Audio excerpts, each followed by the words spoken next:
Yeah, yeah, yeah, yeah. Because I'm happy. I'm a Muslim, that's what makes me happy, and that's the truth.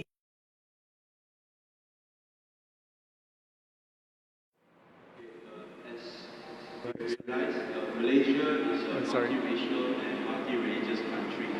So if the hudud law were to be implemented, how should we do it? The brother asked a question that Malaysia is a multiracial country. If hudud law has to be applied, how should it be applied?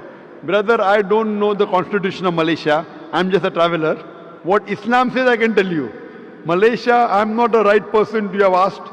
Quran says, Fas'alu ahli zikri in kuntu la ta'lamun. Ask the person who is expert. I'm not expert in Malaysian law. I have not studied the constitution of Malaysia.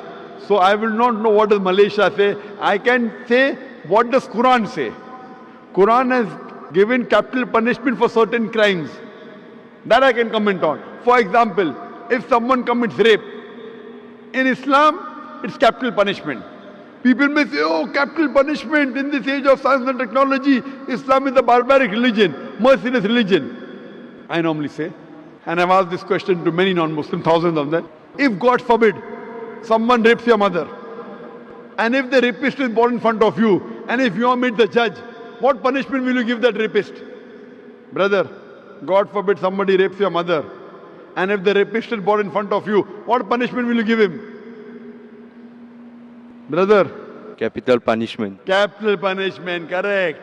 So when I asked this question to non-Muslims, 100% gave the same reply. So when someone rapes your mother, you want to give capital punishment. When somebody rapes somebody else's mother, you say capital punishment is wrong. So in Islam, for certain crimes which involve fasad, corruption in the world, in this life, there is capital punishment. And I'm asking you the question, that before capital punishment, there's a rule called hijab in Islam, that the woman should be properly dressed up in hijab. The man, when he looks at a woman, he should lower his gaze.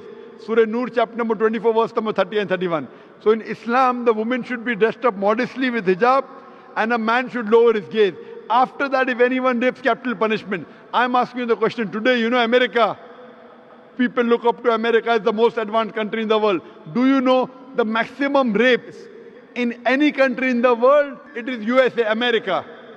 According to statistics of 1990 FBI report, every day on an average 1,756 rapes took place.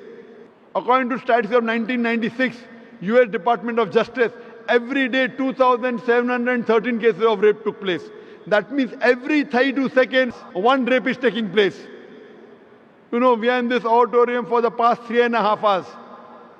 Already 350 rapes may have taken place in USA since the time we are here. Since the time we are here in this auditorium, 350 rapes may have taken place in USA. I'm asking you the question that if we implement the Islamic Sharia in USA, that every lady should wear the hijab, the man should lower his gaze. After that, anyone rapes a woman, capital punishment, death penalty. I'm asking you the question, will the rate of rape in America, USA, will it increase? Will it remain the same or will it decrease? Brother?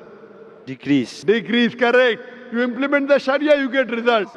That's the reason certain times you have to give capital punishment. You have to implement the hudud. And if you implement in any country in the world, believe me, the crime will come down. That's the reason I say Islam is the best way of life. That's the reason the least rate of rape in any country in the world, it's in Saudi Arabia where this law is practiced.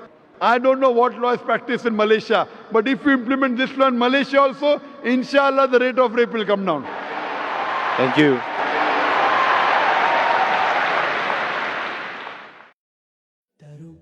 Let me tell you about my happiness. I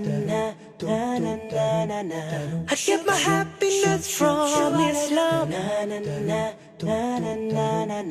It makes me kind and a better human.